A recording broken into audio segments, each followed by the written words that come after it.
5 slow juicers, 5 approches assez différentes. Et plus on remonte dans le classement, plus il devient clair quel extracteur de jus a vraiment le plus de sens au quotidien. À la 5e place, on trouve la MZ-Chef. C'est le genre de modèle qui fait vite comprendre une chose, pour débuter ça va, mais il y a encore de la marge. Il fait le travail, mais ce n'est pas aussi pratique ni aussi abouti que les appareils placés plus haut dans cette liste. Ce qui joue en sa faveur, c'est son idée simple. Il fonctionne lentement, il est plutôt silencieux et il reste compact sur le plan de travail. Surtout, dans une petite cuisine, ça peut être agréable. Et si le matin tu veux simplement te faire un verre de jus sans bloquer la moitié de la cuisine, ça peut aider. Mais face au modèle plus solide de ce classement, il reste plutôt une solution de base.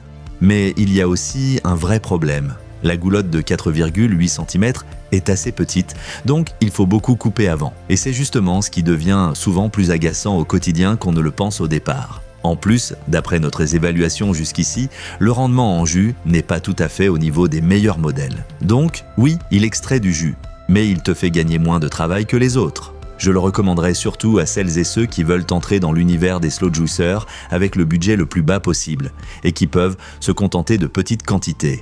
Pour une utilisation régulière, c'est plutôt une solution simple qu'une solution confortable. Et si tu en as déjà assez de devoir tout découper, regarde bien la suite, parce que le modèle suivant règle ce point de façon bien plus convaincante. Les liens vers tous les produits de Dutest au meilleur prix se trouvent dans la description sous la vidéo. À la 4e place arrive le Panasonic. Et là, on le remarque tout de suite. Ce n'est pas simplement un extracteur de jus bon marché, c'est un appareil pensé de manière plus spécifique. Il s'adresse plutôt à ceux qui apprécient un fonctionnement lent et calme et qui veulent peut-être faire un peu plus que du simple jus. Son point fort, c'est sa faible vitesse de 45 tours par minute. Dans cette sélection, c'est l'une des vitesses les plus basses et pour beaucoup, c'est un vrai plus. Il y a aussi un système anti-goutte, un racleur rotatif automatique et un accessoire pour ingrédients congelés. Par rapport à la MZ-Chef, on est déjà sur une autre approche. Le Panasonic ne veut pas seulement presser, il veut aussi être plus propre et plus polyvalent au quotidien. Et pour celles et ceux qui veulent tester aussi des choses comme des sorbets ou des desserts glacés, il offre plus de possibilités. Malgré ça, il n'entre pas dans le top 3. Pourquoi ? Surtout à cause de l'usage concret. Le cycle de fonctionnement est limité, donc pas idéal pour les longues sessions. Et la zone d'alimentation, comparée au modèle avec très grande goulotte, n'est pas vraiment confortable. Ça veut encore dire plus de préparation. Face à la couscous ou au thumiste, c'est un peu comme préparer une grande salade avec un petit couteau, c'est possible, mais ça prend du temps. Le Panasonic convient bien à celles et ceux qui cherchent un appareil silencieux, bien fini et qui accordent de l'importance à des fonctions supplémentaires comme les ingrédients congelés. En revanche, si tu veux surtout du confort au remplissage, les modèles suivants vont davantage te plaire. Et si ce genre de comparaison t'aide, pense à laisser un like et à t'abonner à la chaîne pour ne pas manquer les prochains tests.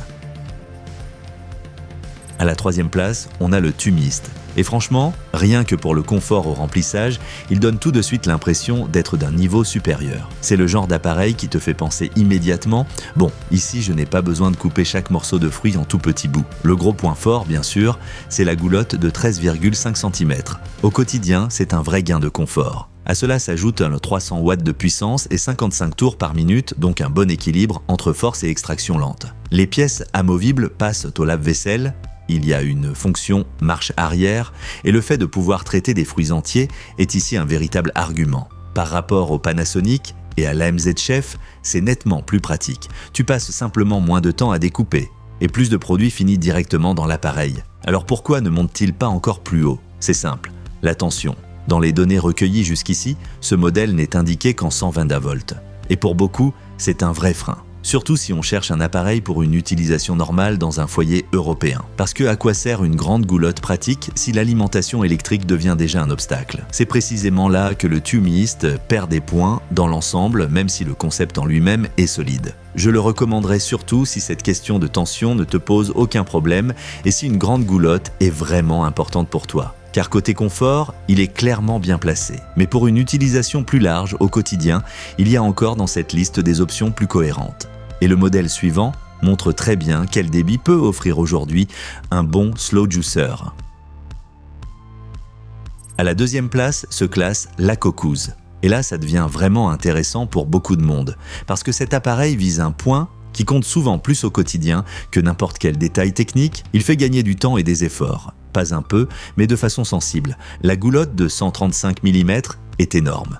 Et il y a aussi une capacité de remplissage de 1,8 litres. En pratique, ça veut dire moins de découpe, moins de rechargement, un passage plus rapide. Et c'est exactement ce qui le rend clairement plus confortable que le Panasonic et la MZ Chef. Et comme il fonctionne avec 300 watts, l'ensemble ne donne pas du tout l'impression d'être sous-dimensionné. La fonction marche arrière, l'arrêt automatique et les pièces compatibles lave-vaisselle complètent bien le tout.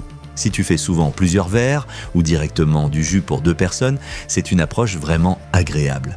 Mais il n'est pas sans défaut. Il n'y a qu'une seule vitesse et le corps est en plastique. En plus, l'identification du modèle dans les informations recueillies jusqu'ici n'était pas aussi claire et nette que pour des gammes bien établies comme Panasonic ou Sévérin. Ça ne veut pas dire que l'appareil est mauvais, mais face au premier du classement, l'ensemble paraît un tout petit peu moins proprement documenté et un peu moins abouti. Pour qui est-il intéressant? Pour tous ceux qui veulent surtout de la praticité.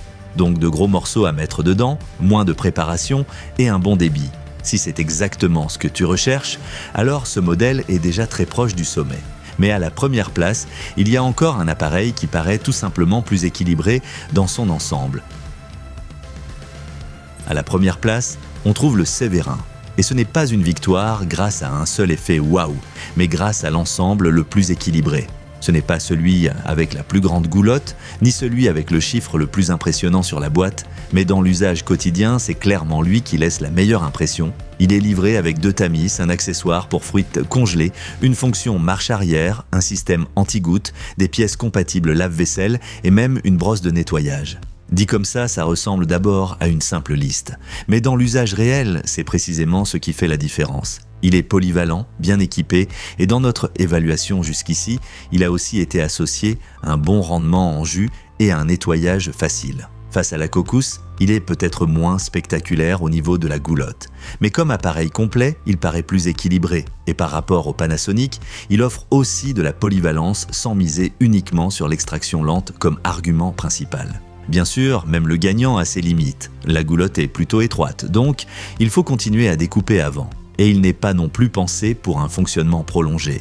Mais c'est là toute la différence. Sur le Sévérin, ses points faibles gênent moins, parce que le reste de l'ensemble est si cohérent. C'est un peu comme un bon couteau de cuisine. Ce n'est peut-être pas l'objet le plus voyant dans le tiroir, mais au final, c'est celui que tu prends tout le temps. Je vois surtout ce modèle pour les personnes qui ne veulent pas seulement faire du jus de temps en temps, mais qui cherchent un appareil capable de bien gérer plusieurs tâches au quotidien. Donc juste, ingrédients congelés, nettoyage facile, contenant de bonne taille et au final un compromis raisonnable entre équipement et usage pratique. Et c'est exactement pour ça qu'il prend la première place dans cette liste. Regarde encore une fois les meilleurs modèles via les liens dans la description sous la vidéo, surtout si tu ne veux pas te tromper sur la goulotte, le nettoyage ou la polyvalence. Et si la vidéo t'a aidé, laisse un like et abonne-toi à la chaîne.